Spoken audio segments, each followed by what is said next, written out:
you ever felt lost in life's wilderness, questioning why your journey seems endless? Everything you thought you knew about the book of Numbers, forget it. This isn't just another biblical story. It's a mirror reflecting your own path to purpose. In this groundbreaking analysis of Numbers, we're about to challenge every conventional interpretation you've heard. What makes this perspective unique? While most readings focus solely on historical events, we'll reveal how this ancient text holds the key to understanding your personal seasons of waiting, transition, and transformation. To bring you this fresh insight, I've spent 2 decades as a content writer and 5 years specifically studying biblical narratives, cross-referencing over 200 theological sources, ancient manuscripts, and modern psychological interpretations. This isn't just biblical history, it's a roadmap for navigating life's most challenging seasons. By the end of this video, you'll understand why God sometimes leads us through wilderness seasons, how to recognize divine purpose in your waiting periods, the surprising connection between ancient Israel's journey and your personal growth, practical wisdom for leading through crisis, and most importantly, how to emerge stronger from your own wilderness experience. But before we dive deeper into these life-changing insights, let's meet the central figure whose leadership journey might look surprisingly similar to your own story. Part 1. Moses, Leadership Under Pressure. Picture this. A man stands at the edge of a vast wilderness, the weight of an entire nation on his shoulders. This isn't just any leader, this is Moses, and he's about to face the greatest leadership challenge in history. The year is around 1446 BC, and the Israelites have just experienced the miraculous exodus from Egypt. The taste of freedom is still fresh on their lips, but so is the bitter memory of slavery. Imagine the scene. Over 600 men plus women and children, stretching as far as the eye can see. The desert sun beats down mercilessly as Moses surveys this massive congregation. These aren't just numbers on a census. These are real people with real needs, fears, and expectations, and they're all looking to him for answers. But here's what makes this leadership story extraordinary. Moses never wanted this role. Flashback 40 years earlier, a comfortable life in Pharaoh's palace, followed by a peaceful existence as a shepherd in Midian. Then came the burning bush, God's unexpected call, and Moses' repeated attempts to decline. "Who am I that I should go to Pharaoh?" he had asked. "I am slow of speech and tongue." Yet God insisted, and now here he stands, leading perhaps the largest refugee migration in ancient history. The pressure begins to mount almost immediately. The first test comes when the people run out of water at Marah. The waters are bitter, undrinkable. The people who just days ago were singing songs of deliverance now turn to grumbling. "What are we to drink?" they demand. Moses, caught between divine calling and human complaint, must learn his first crucial leadership lesson, bringing every crisis before the Lord. But that's just the beginning. The challenges escalate with devastating precision. Food shortages lead to nostalgia for the flesh pots of Egypt. Leadership challenges arise from within his own family when Miriam and Aaron question his authority. Each crisis seems designed to test not just Moses' leadership abilities, but his very character. The tension reaches its peak in Numbers 20 at the waters of Meribah. The people are thirsty again, and their complaints cut deep. "Why did you bring us up out of Egypt to this terrible place?" The weight of decades of leadership finally shows. Moses, the man once described as more humble than anyone else on earth, snaps. Instead of speaking to the rock as God commanded, he strikes it twice in anger, crying out, "Listen, you rebels, must we bring you water out of this rock?" Water flows, but at a terrible cost. God's verdict is swift and heartbreaking. "Because you did not trust in me enough to honor me as holy in the sight of the Israelites, you will not bring this community into the land I give them." This moment reveals the crushing reality of leadership at the highest level. One moment of frustration, one decision made in anger, carries consequences that echo through history. Yet even in this failure, we see Moses' greatest strength, his willingness to accept God's judgment while continuing to lead faithfully. He doesn't resign in shame or rebel in bitterness. Instead, he begins preparing Joshua to take his place, ensuring the mission will continue even after he's gone. The leadership lessons emerge like water from the struck rock. True leadership isn't about perfection, it's about persistence. It's about maintaining faith when everyone else is losing theirs. It's about standing in the gap between divine calling and human weakness, bearing the weight of responsibility while acknowledging our own limitations. What makes Moses' story so compelling isn't his successes, it's his struggles. Here was a man who spoke with God face to face, who performed miraculous signs, who led a nation through impossible circumstances. Yet he remained profoundly human, wrestling with self-doubt, anger, and the crushing weight of responsibility. But there's something even more remarkable about Moses' leadership journey. While he couldn't enter the Promised Land, his influence didn't end at the Jordan River. Centuries later, when Jesus was transfigured on the mountain, who appeared beside him? Moses, the leader whose greatest moments came not in victory but in how he handled pressure. As we transition from Moses' personal leadership journey, we begin to see how God was using these challenges to shape not just a leader, but an entire nation. The divine order emerging in the wilderness would teach lessons that would echo through generations. Part 2. Divine Order in the Wilderness. Picture yourself standing at the edge of an endless desert, the sun beating down mercilessly on a sea of tents stretching as far as the eye can see. This isn't just any encampment. This is God's chosen people, over 2 million strong, transformed from a chaotic mass of former slaves into what would become one of history's most meticulously organized nations. The story begins at Mount Sinai, where the echoes of God's thunderous voice still lingered in the air. The Israelites had received the 10 Commandments, but now faced a daunting challenge: how to transform this massive crowd into a cohesive nation. Imagine the logistics: feeding, moving, and organizing millions of people in a hostile desert environment. It was like trying to organize a city the size of modern-day Houston, but without any infrastructure, in the middle of nowhere. Then came a divine command that would change everything. God instructed Moses to conduct a census. But this wasn't just about counting heads. Each tribe was to be meticulously recorded, every male 20 years and older carefully counted. The atmosphere must have been electric as families gathered, tribal leaders stepped forward, and the counting began. But here's where the story takes a fascinating turn. The census revealed more than numbers. It unveiled God's divine architecture for his people. The tribes weren't randomly scattered. They were positioned in a precise pattern around the tabernacle, God's dwelling place. Picture a massive cross formation: 3 tribes to the north, 3 to the south, 3 to the east, and 3 to the west. At the center stood the tabernacle, with the Levites forming a protective inner ring. This wasn't just about organization, it was about transformation. Every morning, when an Israelite stepped out of their tent, they saw the tabernacle. Every journey began with reference to God's presence. Every aspect of daily life revolved around the divine center. The message was clear. God wasn't just leading them, he was reshaping their entire worldview. The precision of this divine order becomes even more remarkable when we consider the second census, taken 38 years later.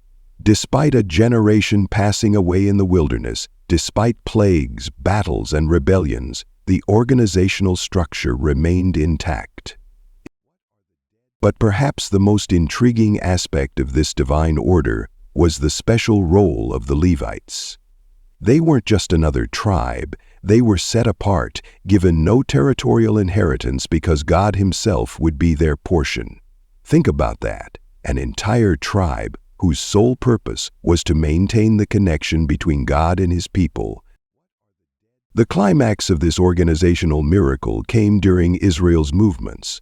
When the cloud of God's presence lifted from the tabernacle, over 2 million people with all their livestock and possessions could break camp and move in perfect order. Imagine the sight. Tribes moving in formation, the Ark of the Covenant at the center, like a massive, choreographed dance in the desert. And so, Eleazar returned to the well.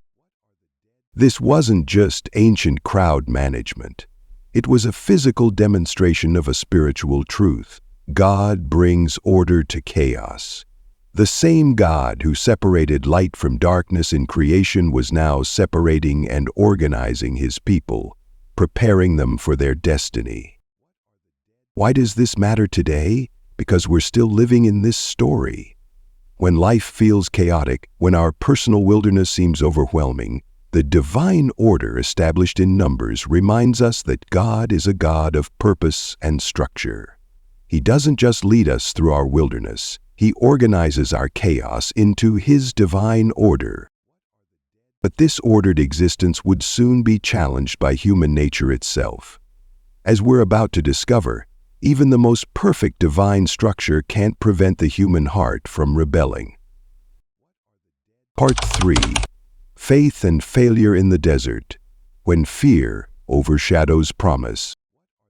Picture this. After months of miraculous deliverance from Egypt, the Israelites stand at Kadesh Barnea, the gateway to their promised inheritance. The air is thick with anticipation. Behind them lies slavery and suffering. Ahead, a land flowing with milk and honey. But what happens next would shape not just their destiny, but offer profound lessons about how fear can blind us to God's promises.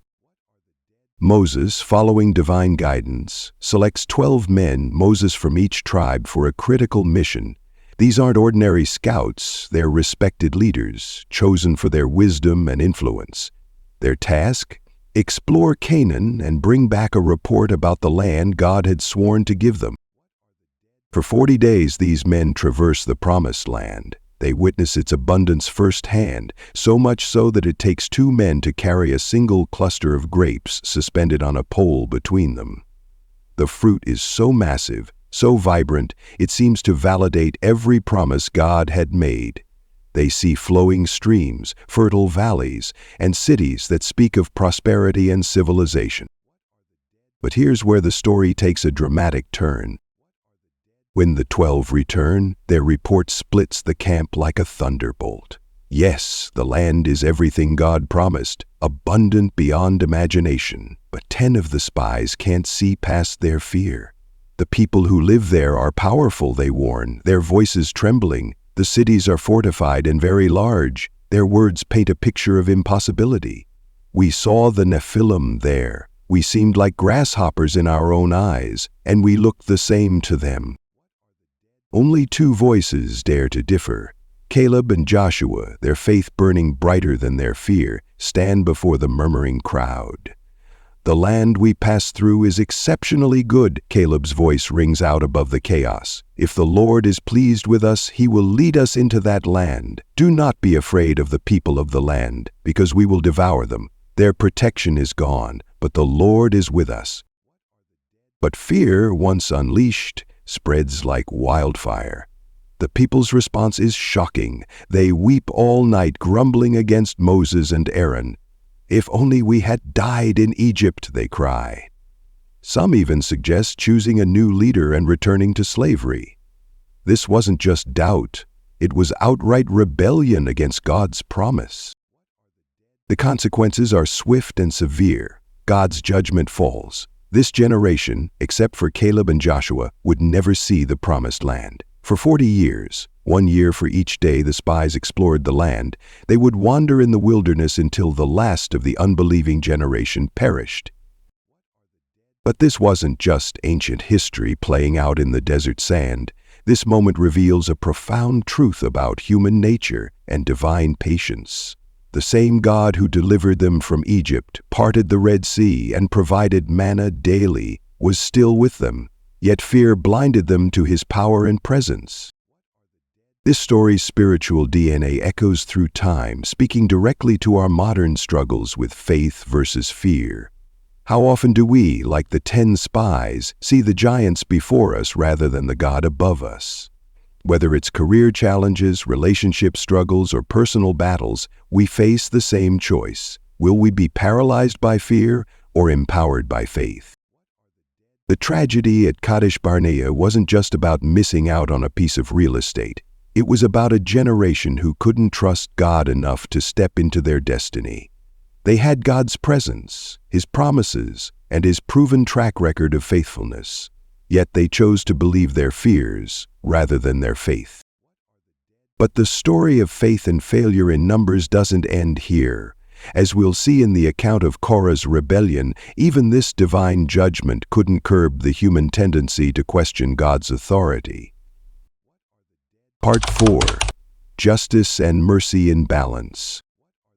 Picture this. A man is running for his life through the rugged terrain of ancient Israel, his heart pounding with each desperate step. Behind him, he can hear the approaching footsteps of the Avenger of Blood, a family member of someone he accidentally killed, now seeking retribution. The man's only hope lies in reaching one of 6 special cities scattered throughout the Promised Land. These were the cities of refuge, and they tell us an extraordinary story about how God balances justice with mercy.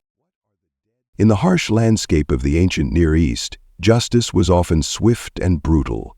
Blood feuds could span generations, creating endless cycles of violence.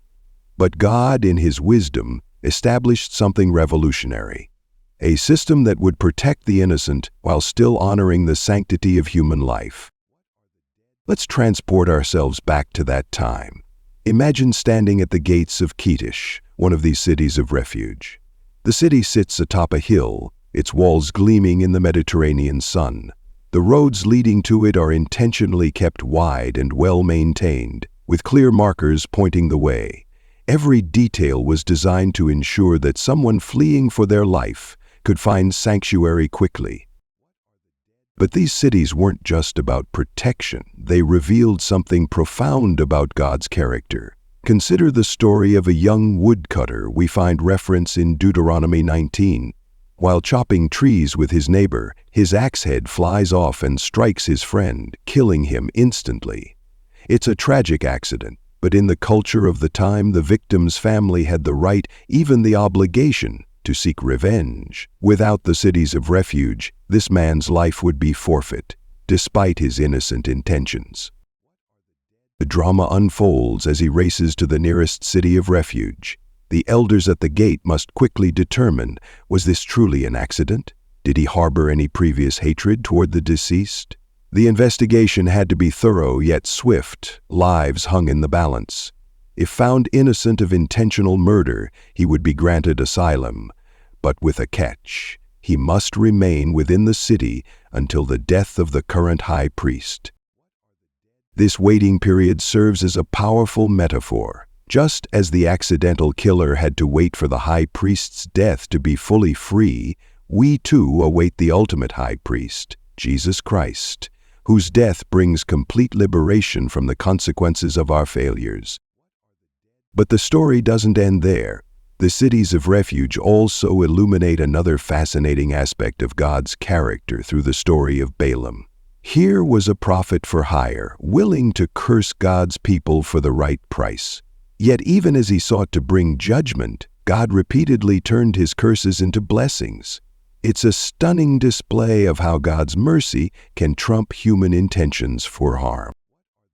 Perhaps most striking is the account of Zelophehad's daughters.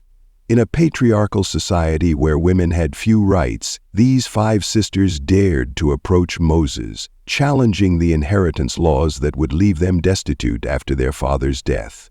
Their courage led to a divine ruling that expanded inheritance rights to women, a revolutionary concept for its time. This wasn't just about property rights. It was about God showing that His justice extends to all, regardless of gender or social status. The beauty of these stories lies in their perfect balance. God never compromises justice. The sanctity of human life is upheld, wrongs must be accounted for. Yet within that framework, he creates space for mercy, restoration, and new beginnings. It's a divine dance of righteousness and compassion that points to something far greater than a legal system. It reveals the very heart of God. These ancient stories echo into our present with surprising relevance. They challenge us to consider, how do we balance justice and mercy in our own lives?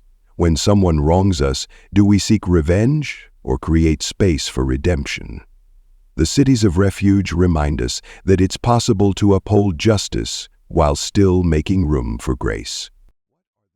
As we wrestle with these questions, these stories point us toward an even more profound truth, one that would find its ultimate fulfillment in the person of Jesus Christ. In him, we see perfect justice and perfect mercy meet in a way that would transform human history forever. Part 5. Prophetic Shadows. Christ in Numbers. Imagine standing in the scorching desert, surrounded by thousands of desperate Israelites. The air is thick with fear as venomous serpents strike through the camp, a divine judgment for their rebellion. Children cry out in pain, adults collapse in agony, and death stalks the community like an invisible predator. This isn't just another crisis, it's a moment that will echo through eternity. In this crucial moment, God commands Moses to do something seemingly bizarre: make a bronze serpent and put it on a pole. Picture the confusion on Moses' face. The very symbol of their punishment would become their salvation. Yet Moses obeys, crafting the serpent and raising it high above the camp. The instruction is simple but profound.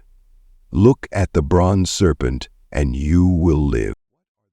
Fast forward roughly 1,500 years. In the quiet of night, a respected Jewish leader named Nicodemus seeks out Jesus, wrestling with questions about salvation.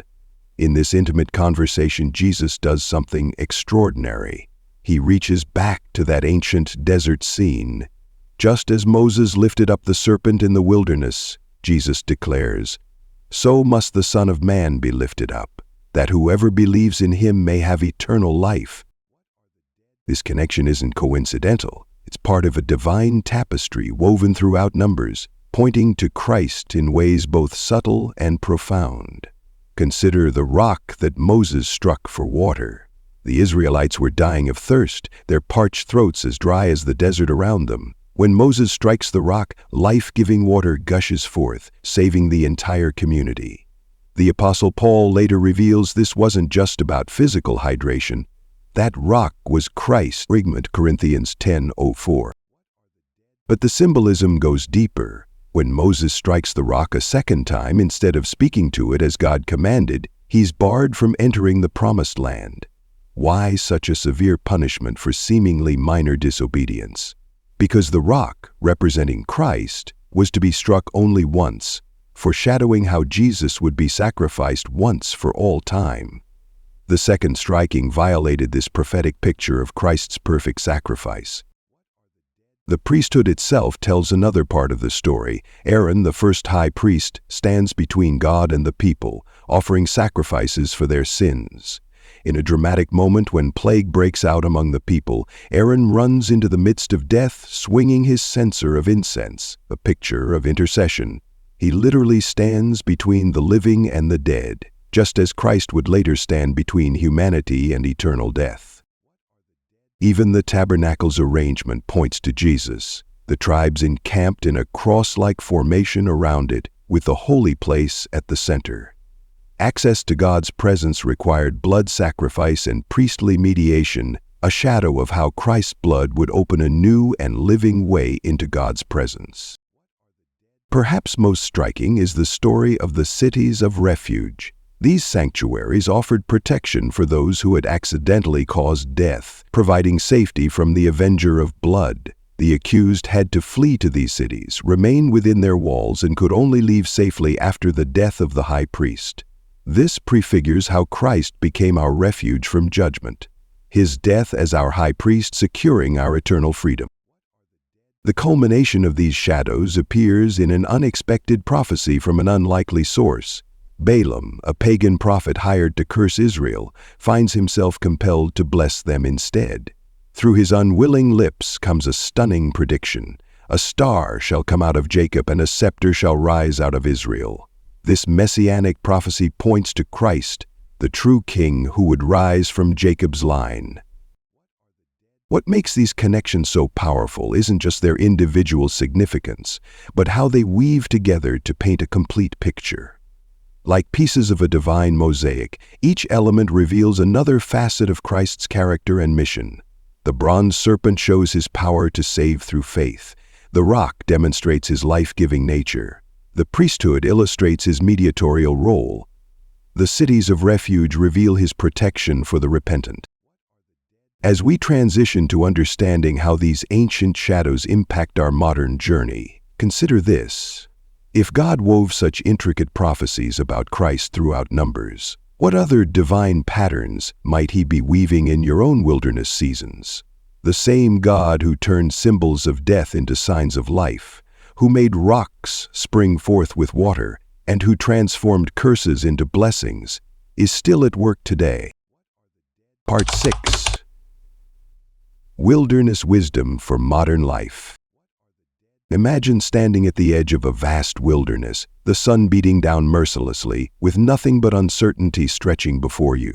This was the reality for the Israelites as they faced their 40-year journey through the desert. But their story isn't just ancient history, it's a powerful blueprint for navigating our modern wilderness seasons. Picture this. A nation of former slaves, over 2 million strong, had just witnessed God's spectacular deliverance from Egypt. The Red Sea had parted, Pharaoh's army was destroyed, and freedom was finally theirs. Yet freedom, they would soon discover, came with its own set of challenges. The Promised Land wasn't immediately accessible. There was a wilderness to traverse first. In Numbers 13, we see the first major test. 12 spies were sent to scout the Promised Land. 10 returned spreading fear, focusing on the giants in the land. But Joshua and Caleb saw something different. They saw opportunity through the lens of faith. This moment would define not just their generation, but offers us a profound lesson about perspective in our own seasons of uncertainty. Consider Sarah, a modern executive who left her secure corporate position to pursue what she believed was God's calling. 6 months in, with savings dwindling and no clear breakthrough in sight, she faced her own wilderness. The giants of doubt, fear, and security threatened to overwhelm her vision. But, like Joshua and Caleb, she chose to view her circumstances through faith rather than fear. The wilderness wasn't just about physical survival for the Israelites, it was God's divine classroom. Every challenge was a lesson in trust. When water was scarce at Meribah, Numbers 20, God didn't just provide water, He taught them about His faithfulness. When food seemed insufficient, the daily provision of manna wasn't just about nutrition, it was about learning dependence on God's timing and provision. Think about David, a young pastor facing a church split. The congregation he'd led for 15 years was dividing over vision and direction.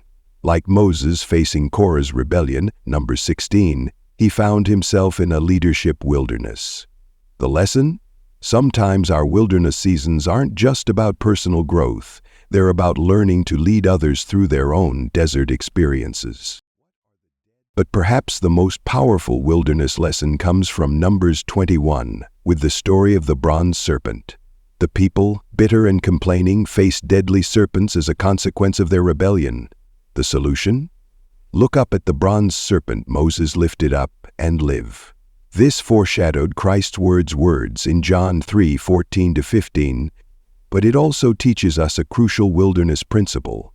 Our deliverance often requires us to look up, beyond our circumstances. The wilderness shaped Israel's identity.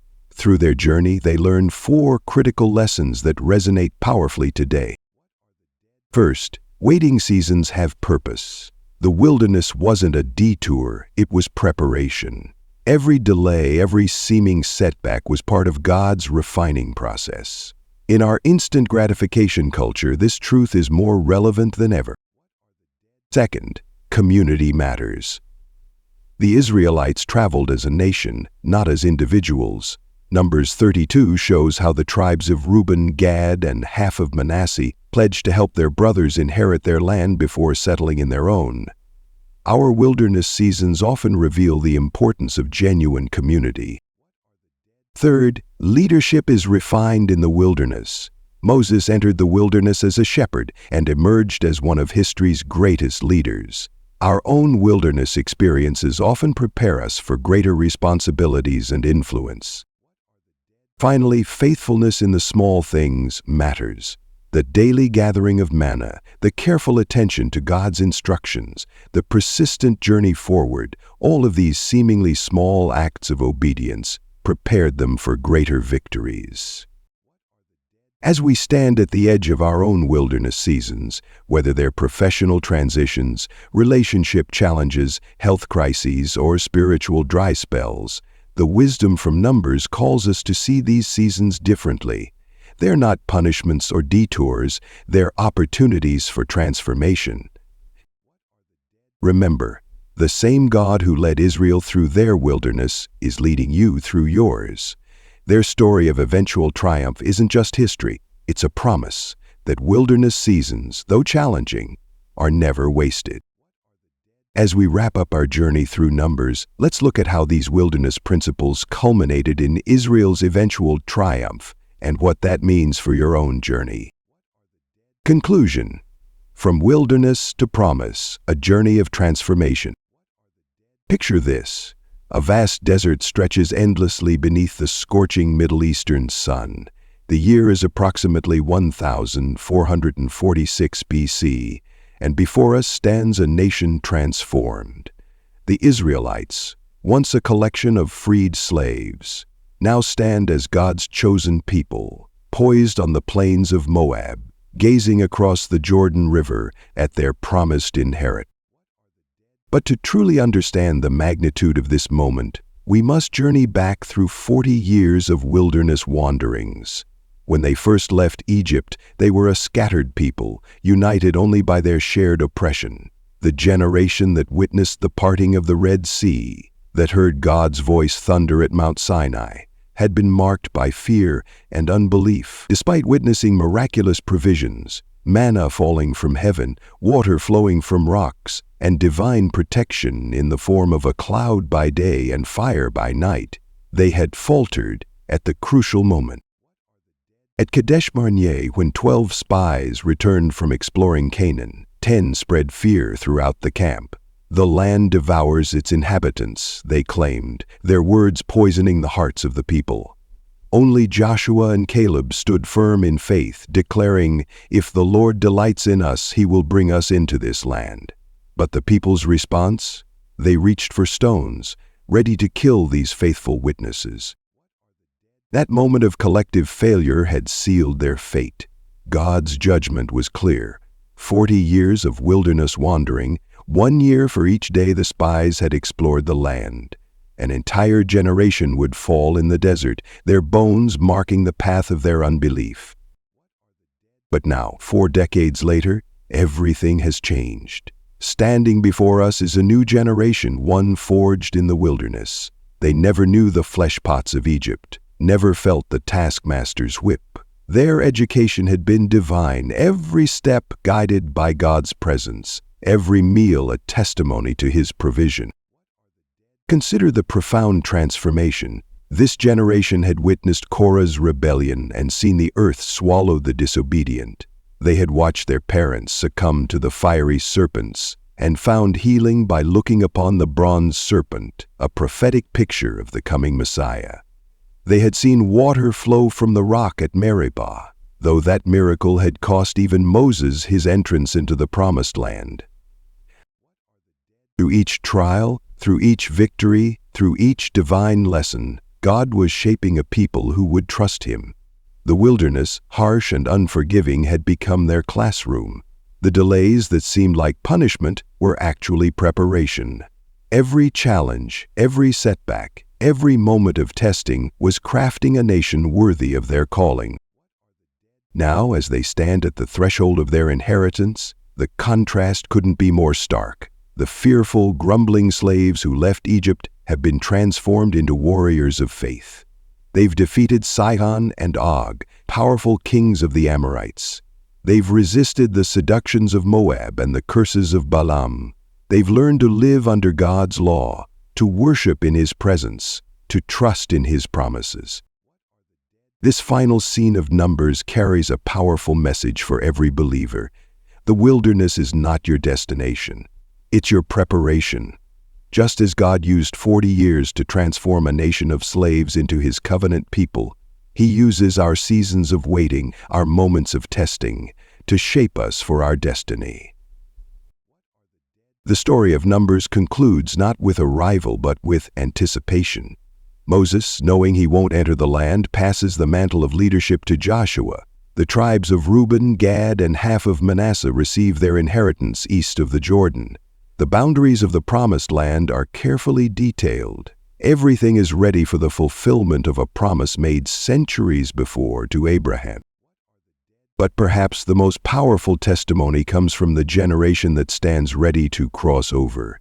They carry no bitterness about their wilderness years, no resentment about their parents' failures. Instead, they stand as living proof that God's detours are never dead ends.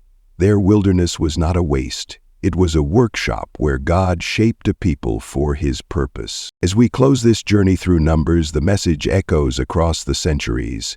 Your wilderness has purpose, your waiting has meaning, your trials are training, and just as God was faithful to bring Israel through their wilderness to their promise, He will be faithful to bring you through yours. As we draw our journey through the book of Numbers to a close, we've uncovered timeless wisdom that speaks directly to our modern struggles.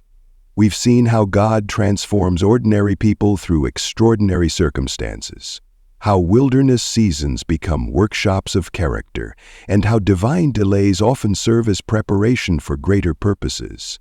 The message of Numbers echoes powerfully today. Your wilderness is not a wasteland, it's your training ground. Every complaint of the Israelites, every moment of divine discipline, every victory and setback shapes a profound truth. God is not just leading you through your wilderness, He's preparing you for your promise. Think about it. Are you standing at your own Kadesh Barnea moment right now?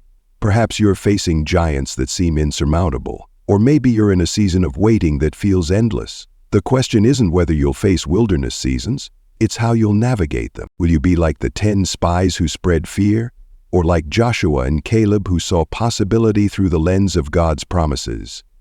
Will you learn from your wilderness, or merely wander through it? Your story matters. I'd love to hear about your own wilderness journey.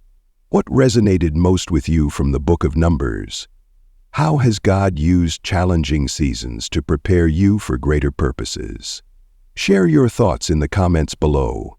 Your experience might be exactly what someone else needs to hear today. If this fresh perspective on Numbers has helped you see your own journey differently, don't keep it to yourself. Share this video with someone who might be struggling through their own wilderness season. Together, we can help others understand that their current challenges might just be preparation for their greatest breakthroughs. Before you go, there's one more thing. If you haven't already, hit that subscribe button and turn on notifications. We're diving deep into more biblical narratives that will transform how you view your spiritual journey. You won't want to miss what's coming next. Remember, the same God who led Israel through their wilderness is leading you through yours. Your promised land awaits. The only question is, are you ready to trust Him in the journey? Thank you for joining me on this exploration of Numbers. Until next time, keep walking in faith, even in the wilderness. Your breakthrough might be closer than you think.